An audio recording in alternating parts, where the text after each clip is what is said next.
बहू ही खिलाएगी। ज्योति की आज घर में पहली रसोई होती है और वो बहुत ज़्यादा खुश थी। इसलिए ज्योति सुबह जल्दी उठती है और रसोई में जाकर खुद से कहती है, आज मेरी पहली रसोई है। और वो कहते हैं ना, first impression is last impression. आज मैं सबके लिए खीर बनाऊंगी और वो भी इतनी अच्छी खीर बनाऊंगी कि सबको बहुत पसंद आएगी। सब मेरी तारीफ करते रह जाएंगे। ज्योति अपनी पहली रसोई की तैयारी में लग जाती है और सबके लिए बड़े ही दिल से खीर बनाती है। ज्योति की खीर बन जाती है।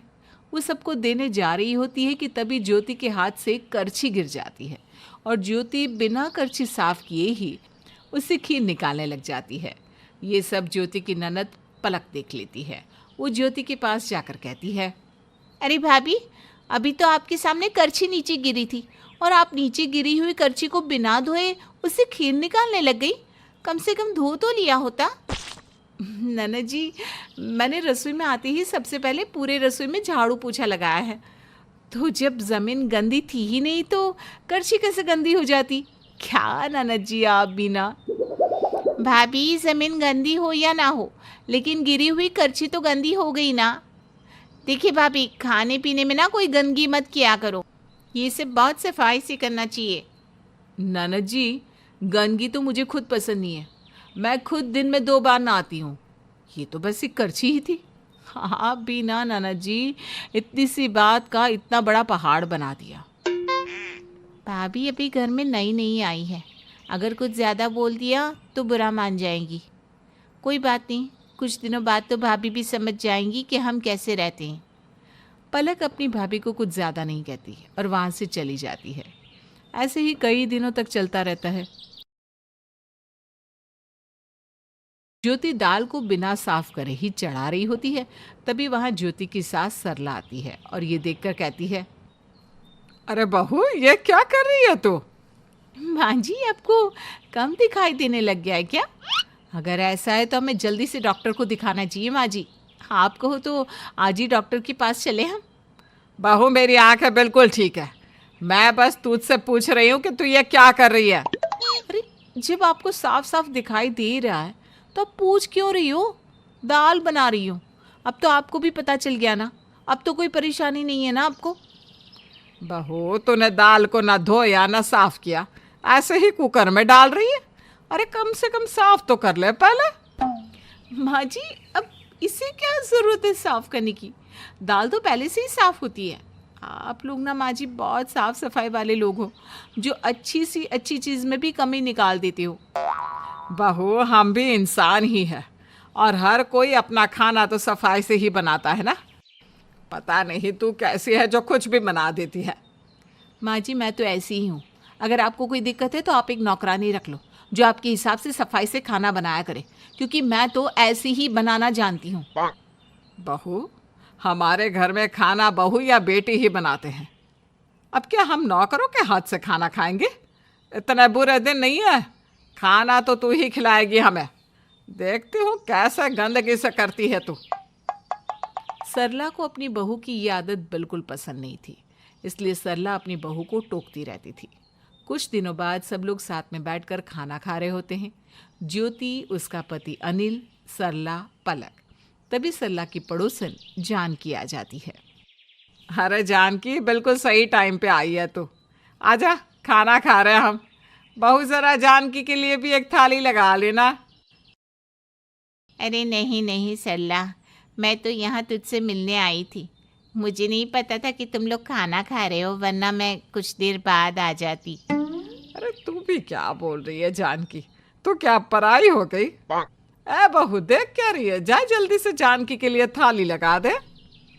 अपनी सास के बोलने पर ज्योति वहीं सामने रखी थाली को अपनी साड़ी से पोंछकर उसमें ही जानकी का खाना निकालने लगती है। ये देखकर अनिल कहता है, ज्योति, ये क्या कर रही हो तुम? अपनी साड़ी से क्यों पोंछ रही हो? साड़ी से अब तक तो तुम पसीना पोंछ रही थी और उसी से अब तुम प्लेट साफ कर रही हो। अरे पसीना मैं दूसरी तरफ से पूछती हूँ, ये वाला साइड ना बिल्कुल साफ ही है, इसमें थोड़ी ना कोई दिक्कत है। बहू, सामने मेहमान खड़ी है और तू ऐसे कर रही है। थोड़ी तो अपनी सास की इज्जत रख ले। जा रसोई से साफ प्लेट लेकर आ। माँ जी, आप बिना अनिल जी की तरह ही अब बातें कर रही हैं। क्यों? मुझे पता है ये साफ है, तभी तो पूछ रही हूँ। बहू तो नहीं नहीं सरला, रहने दे, मुझे कुछ खास भूख भी नहीं है, तुम लोग खाओ, मैं चलती हूँ। इतना बोलकर जानकी वहाँ से चली जाती है। ये सब सरला को बिल्कुल भी अच्छा नहीं लगता और वो अपनी बहू को सुनाती भी है। कुछ दिनों बाद सरला ज्योति को अपने कमरे में बुलाती है और ज्योति से कहती है, बहू बहुत दिन हो गए हैं, घर में पकोड़े नहीं बने। एक काम कर, आलू के पकोड़े बना दे और साथ में अदरक की चाय भी बना दियो गर्मा गर्म। माँ जी, अभी मैं पोछा लगा रही हूँ, बाहर हॉल में पोछा लगाने के बाद मैं आपके लिए पकोड़े बना दूँगी। ठीक है बहू, जा काम कर ले। ज्योति पोछा लगाने चली जाती है। पोछा लगाने के बाद तुरंत रसोई में जाकर बिना साबुन से हाथ धोए बेसन घोलने लग जाती है। तभी वहाँ सरला आती है। बहू, तूने हाथ अच्छे से धोए हैं ना? तुझे पता है ना हमें गंदगी बिल्कुल पसंद नहीं है। जी माँ जी, मैंने पोछा लगाने के बाद अच्छे से हाथ धोए हैं। साबुन से धोए हैं ना बहू तूने हाथ? माँ जी, पानी से हाथ धो तो लिए थे, अब साबुन से हाथ धोकर साबुन क्यों खर्च करना? अरे जो काम साबुन करता है वही काम तो पानी भी करता है। हे भगवान, सत्यानाश हो बहू तेरा। अरे साबुन से हाथ धोए नहीं और यहाँ आकर बेसन घोलने लग गई। सरला को जैसे ही पता चलता है कि ज्योति ने बिना साबुन से हाथ धोए ही बेसन घोला है, उसका पूरा मन खराब हो जाता है।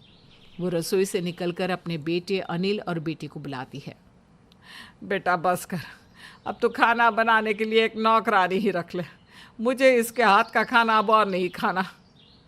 माँ जी, क्या हो गया? इतना अच्छा खाना तो बनाती हूँ मैं, और आप ही तो कहती हो ना, आपके घर में खाना हमेशा घर के लोग ही बनाते हैं। अब नौकर की क्या ज़रूरत है खाना बनाने के लिए? बहू, तू जिस तरह से खाना बनाती है ना, उसे देखकर तो मुझे बस उल्टी ही होती है। अभी बहू ने पोछा लगाया और उसी हाथ से बेसन खोल दिया। मुझे तो यही सोच सोच कर उल्टी हो रही है। माँ, मैंने तो पहले ही कहा था भाभी अच्छे से खाना नहीं बनाती, लेकिन आप ही नहीं मानी। मेरी बहू है, कुछ दिन में सीख जाएगी। सिखाओ अब अपनी बहू को। नहीं, मैं भूखी रहना मंजूर करूंगी अब तो, लेकिन बहू के हाथ का खाना तो नहीं खा पाऊंगी। बेटा तू जल्दी से घर में एक नौकरानी रख ले अब। ठीक है माँ, मैं आज ही किसी से बात करता हूँ। सरला अपनी बहू से ही खाना बनवाना चाहती थी, लेकिन अपनी बहू के हाथ का खाना देखकर सरला को खाना बनाने के लिए नौकरानी रखनी ही पड़ जाती है।